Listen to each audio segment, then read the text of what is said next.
Thank you. The final item of business today is a members' business debate on motion number 6097 in the name of Alex Johnson on welcome to the national cricket team of Japan. This debate will be concluded without any questions being put. And would those members who wish to speak in the debate please press the request to speak buttons as soon as possible. I now call on Mr Johnson to open the debate. 7 minutes, please.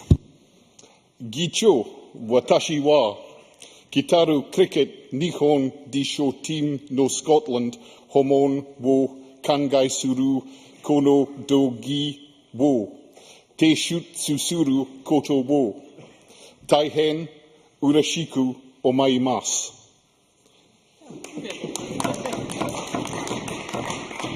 Presiding Officer, it gives me great pleasure to bring this debate to the Parliament this evening, which welcomes the imminent arrival of the national cricket team of Japan to Scotland.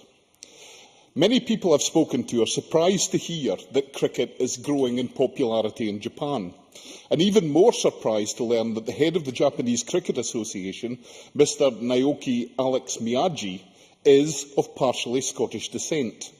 Mr Miyagi's mother and grandmother came originally from Dundee, and his grandmother latterly lived in Montrose. This is perhaps apposite, given that it was a Scot, James Pender Mollison, who founded the first cricket club in Japan in 1868. Just 5 years earlier, in 1863, the first ever cricket match in Japan was played between Yokohama Merchants and the Royal Navy. Members will be interested to know that the players in the 1863 match went onto the field armed with revolvers, a practice which I am pleased to say has not survived in cricketing tradition. It is this important 150th anniversary that this tour celebrates.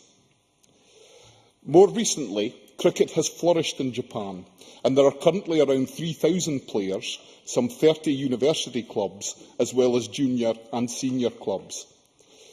This brings us to the present day, and in welcoming the teams from Japan, I would also like to highlight the charitable work of the Japan Cricket Association, which has found support across the world, including Scotland, and I am sure that we will hear more of that from Liz Smith later in the debate. In March 2011, Japan was struck by an earthquake which measured 9 on the Richter scale, and the subsequent tsunami saw waves reach 6 miles inland. The effect was devastating to the northern part of the country, and estimates of those dead or missing reached 20,000.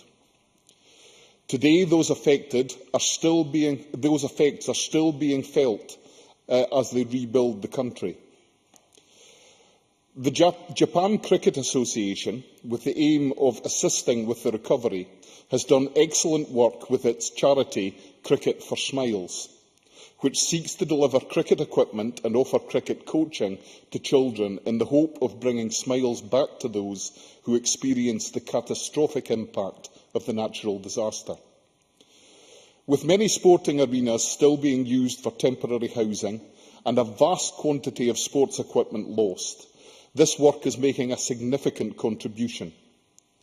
In one area alone, over 1,000 children have benefited from being introduced to a sport which can be played almost anywhere.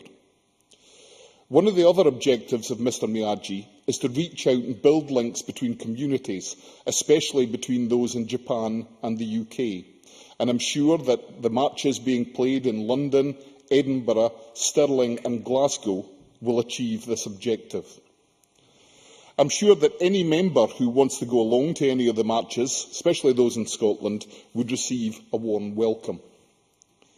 And this takes me to the second part of my motion, which addresses the continuing links between Scotland and Japan. 2013 marks the 400th anniversary of the beginning of diplomatic, trading, scientific and cultural relations between Britain and Japan. In 1613, the retired shogun Tokugawa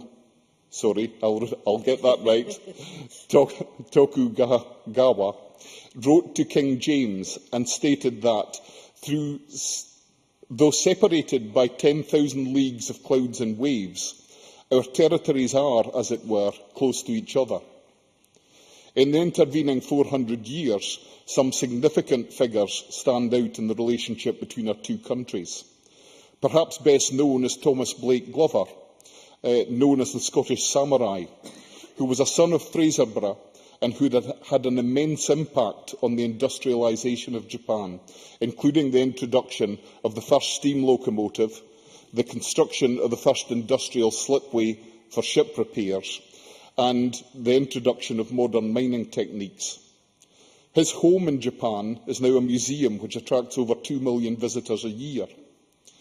In Scotland, he is remembered by the Scottish Samurai Award, presented annually by the National Karate Academy to those who have served Scotland nationally and internationally.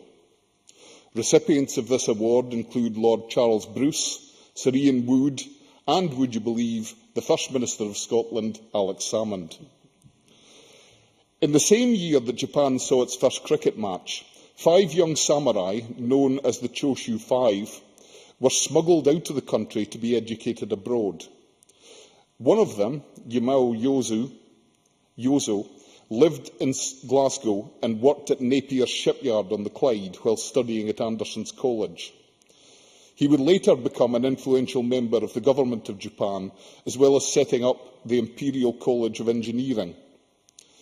Incidentally, the same Yamao Yozo is believed to be behind the introduction of the song Auld Lang Syne to Japan, where even today it's sung at high school graduations and is played to signal the closing of public parks. Over the years, many young Scots have travelled to live in Japan as part of the Japan Exchange and Teaching, or JET programme, which is devised to promote international understanding and improve foreign language teaching in schools.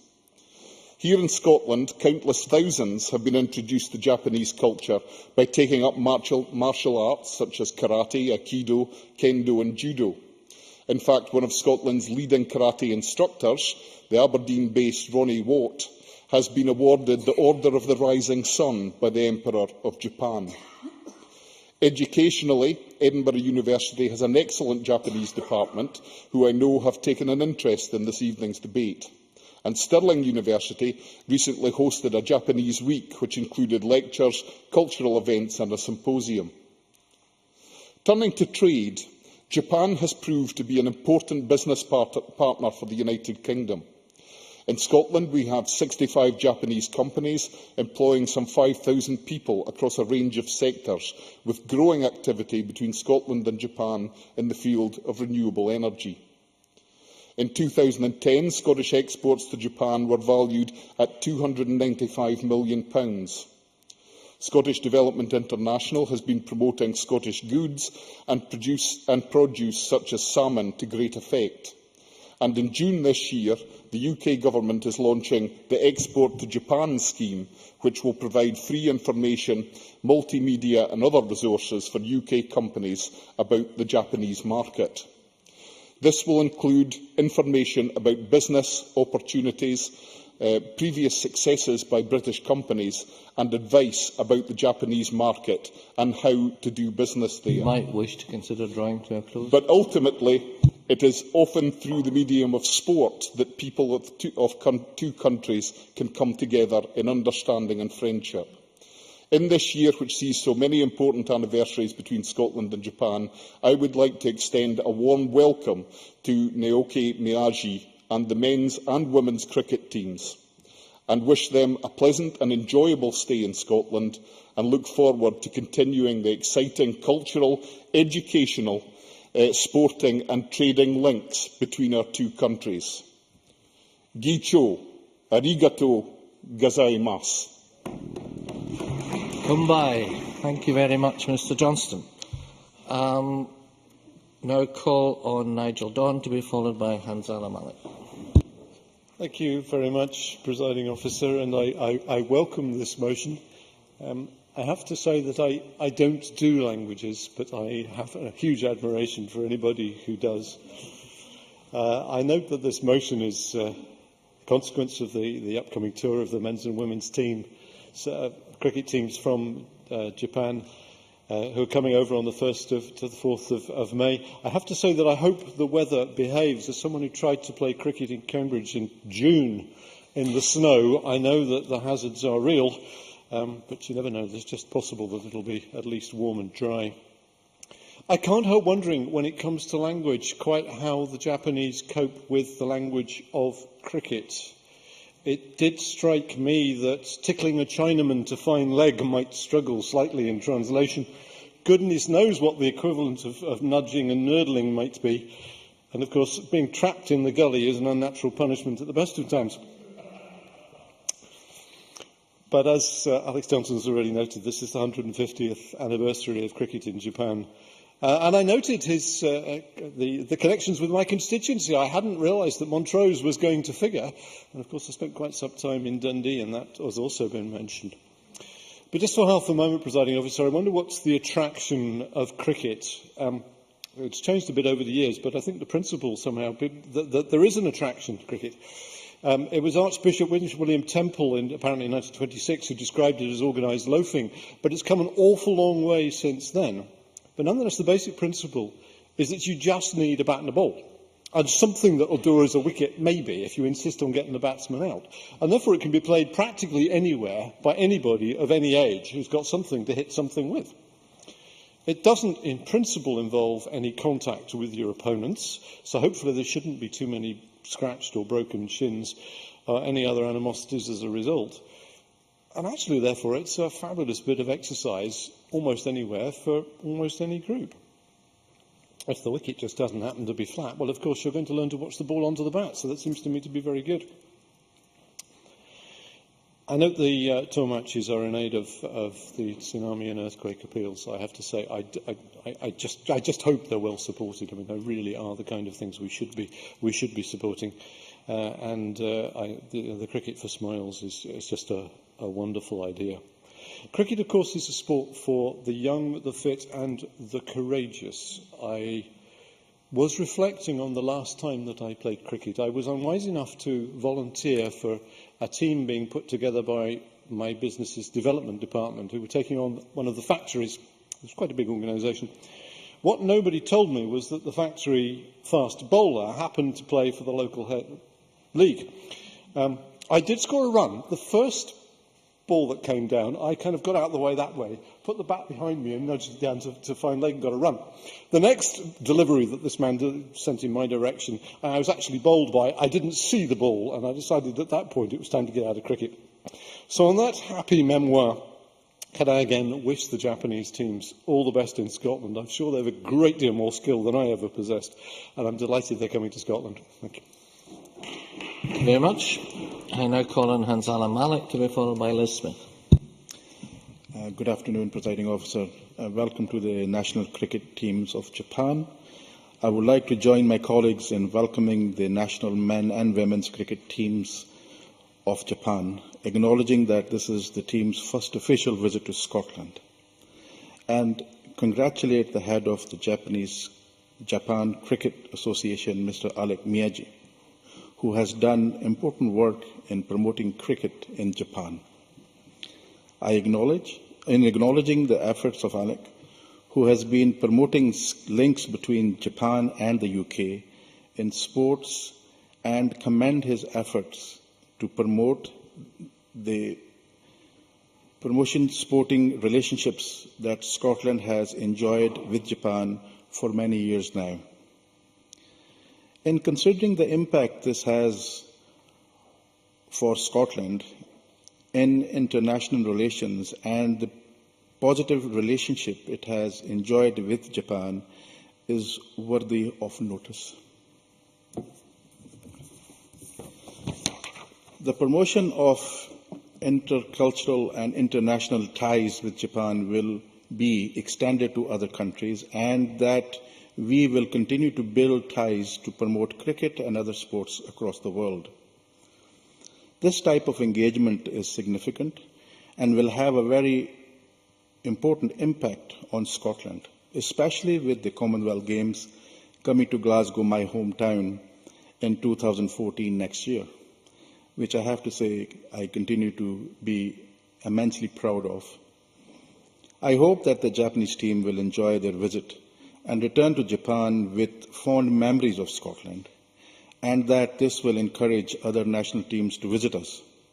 Fostering and strengthening our relationships with other countries like Japan is important, so we welcome the Japanese teams and hold their visit as an example for others to visit us in the near future.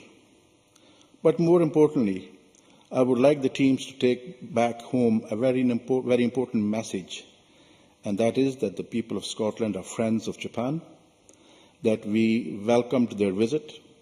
We hope that many more of their teams will visit us, and they will give us an opportunity to host them and welcome them here, so that they can appreciate the fine food, culture, the tapestry of goodwill that we will extend not only to them, not only to the cricket teams, but also other national teams, but more importantly, other nationals around them.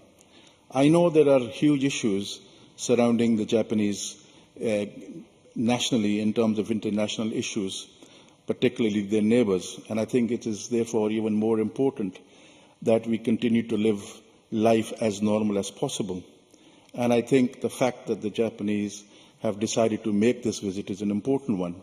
And I genuinely want to welcome them to think ahead to ensure that they continue to live life as normally as possible, so that they can encourage the building of good relations around the world. The cricket team is not only a team of cricketers. They are ambassadors who are visiting us.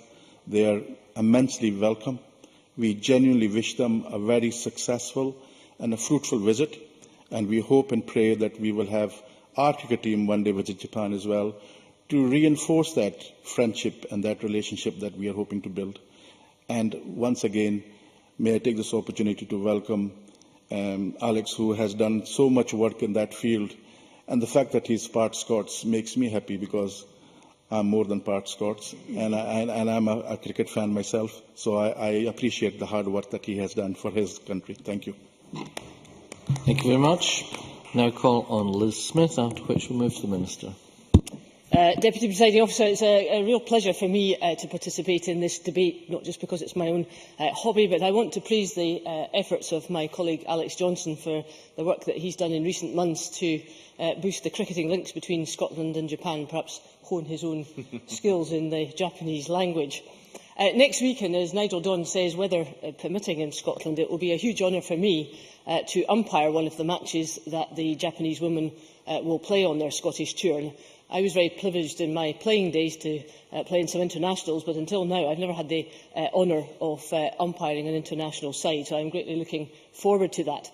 But that aside, it has been even more of an honour to be part of the Scottish effort that has been supporting the Japan Cricket Association in its quest to provide lots of new equipment and wide-ranging coaching support for the hundreds of children, many of them orphans, who have lost absolutely everything as a result of the tsunami in 2011.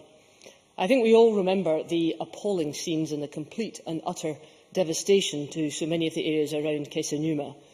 The buildings of 1,500 schools were either completely swept away or so seriously damaged that the children lost all their education. But they also lost any opportunity they had to take part in sport and any other pastimes. As Alex Johnson has said, that is where the combined efforts of Alex Miyagi and Shami Bhatia have come into play in providing the financial support to help turn all that around. Cricket for Smiles is the most amazing charity, and whilst I have not been to Japan to see it in action, I have seen a lot of the video footage and all the photos of just what it has meant to so many children in the communities which are in the process of being rebuilt. And it's that footage that has inspired the girls who I coach to become so enthusiastic in their own fundraising efforts to try to help more children to take part. And they very much look forward to meeting the Japanese teams next Friday to hear more about the developments. Deputy Presiding Officer, on St Andrew's Day past, I was very privileged to be a guest at the dinner in the Long Room at Lord's, where Henry Blofeld of Test Match Special fame was the guest speaker. He just arrived back from India that morning following his commentaries on the England-India Test series, and he told us in his very usual entertaining style about the visits that he had made with Alistair Cooke, captain of England, and his team to an Indian charity which was doing very similar work in Mumbai.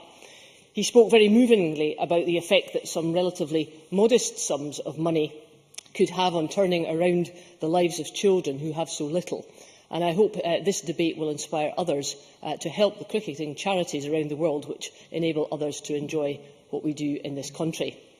Prior to that dinner, we were permitted a special tour of the Lord's Pavilion, its museum and library, and whilst being shown some of the most precious memorabilia, we were also shown some photographs of some of the most extraordinary places and circumstances in which cricket has been played around the world, including the Arctic, an Everest base camp and a disused World War II airfield in Malta.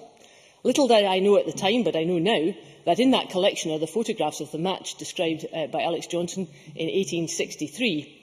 The idea of revolvers being part of the kit for the modern days is a challenge to the descriptions of the 19th century pastoral village green, so beloved in the works of people like Neville Cardis, R.C. Robertson Glasgow and Mary Russell Mitford. It conjures up all kinds of images how the naval players managed to accommodate both bat and weapon at the same time, or the instructions that might have been roared out by the naval captain to point. What I am sure was true then, and is most certainly true now, is that cricket has a role in bringing communities together. For those of us who are long-serving, passionate observers of the game, there is something about its spirit, as described by the late, much-loved Christopher Martin Jenkins, that inspires the very best in human nature, and that has certainly been true of the philanthropists who have chosen Japan cricket as the focus for their charities. It is sometimes said that cricket is an elitist game which was born out of a quintessential Englishness, so perfectly in tune with the sounds of leather on willow on long, hazy summer days on a village green, where the only rules were those of Corinthians and gentlemanly conduct. Maybe so, in terms of its origins, but nothing could be further from the truth in the coastal areas of Kesennuma. If you were to see the smiles on the children's faces in that part of the world, you will know exactly what cricket has brought to them. And that's why I have very great pleasure in supporting this debate. Many thanks. Now call the Minister, Shona Robertson. Thank you, Deputy Presiding Officer. First of all, congratulations to Alex Johnson on securing this debate to welcome the national cricket teams of Japan to Scotland for the first time. And can I say how impressed I am with your grasp of the Japanese language?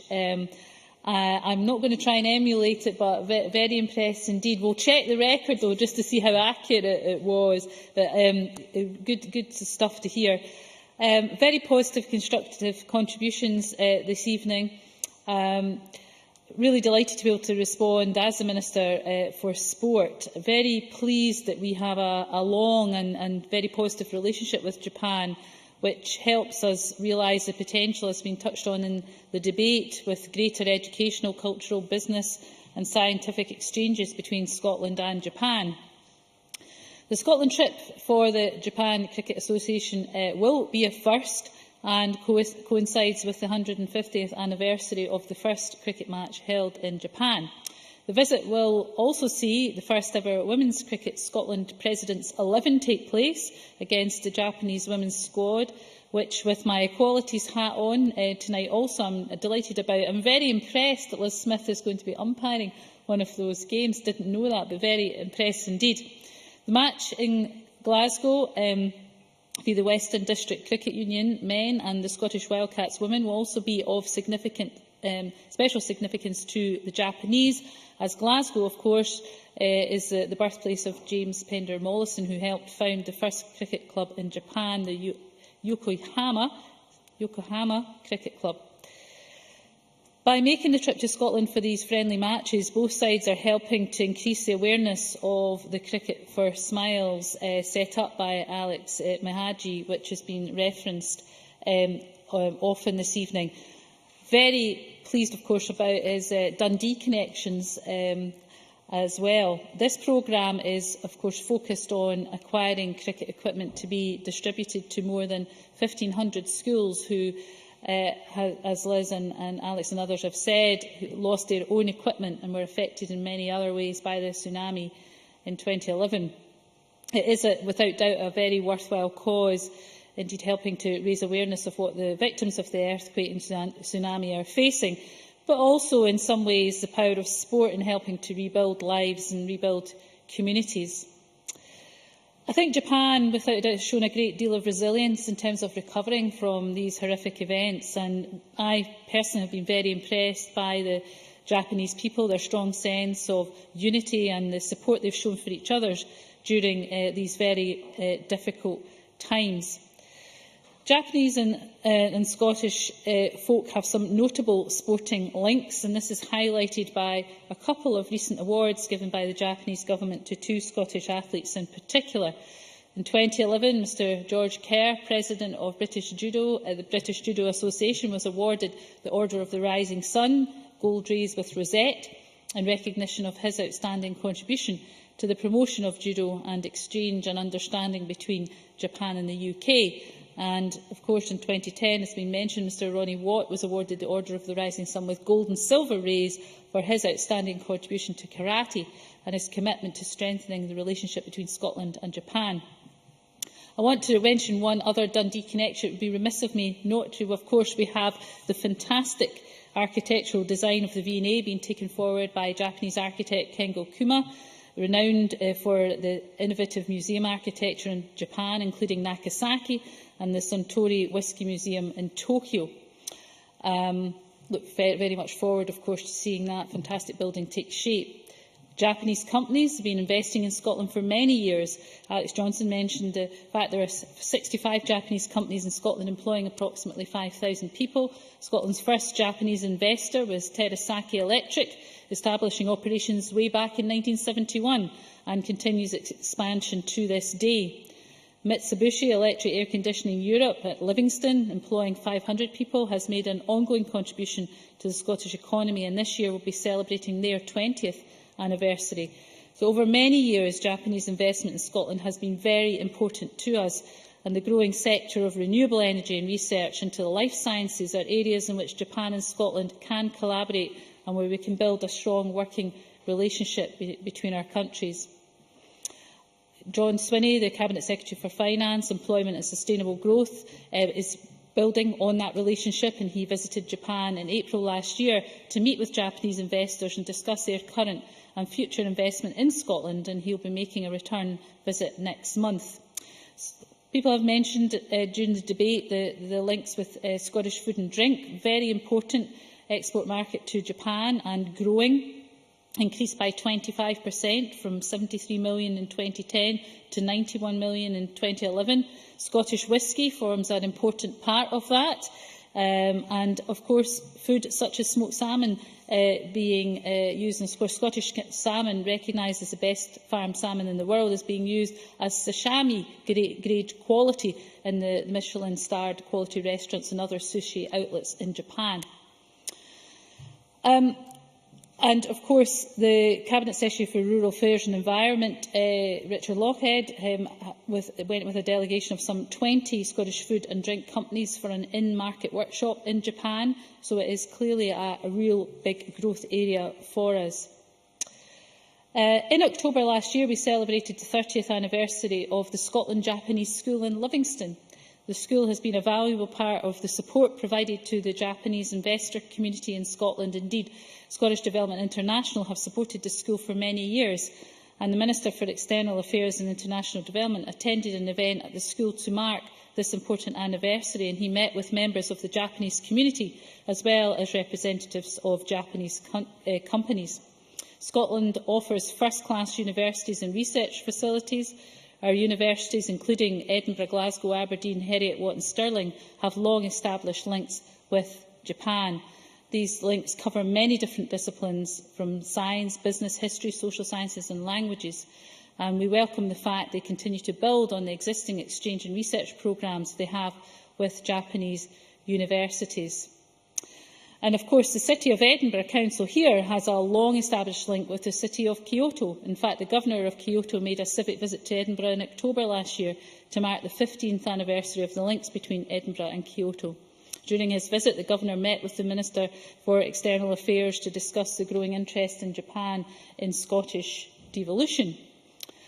So, a lot of links. sport being an important one of them.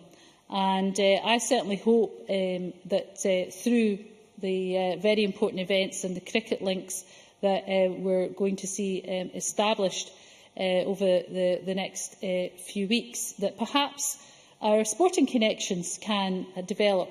I'm very keen for us to look at opportunities to share our expertise. We have a fantastic Institute of Sport, and perhaps out of the links that will be established over the next few weeks in sport, then maybe some longer-term aspirations and ambitions to share sporting connections can be developed. So in conclusion, I just want to reiterate my warm welcome for the first visit of the national cricket teams of Japan to Scotland. I want to commend Alex Mihaji for setting up the Cricket for Smiles charity, which is, as members have said, helping raise funds for much-needed equipment for schools. Look forward to continue to work to strengthen and build upon these strong sporting, economic, cultural and educational relationships that Scotland has enjoyed with Japan for many years. I'm sure they will only grow in stature over the next few years. Thank you. Thank you very much. And that concludes today's business, and I now close this meeting of Parliament. Thank you.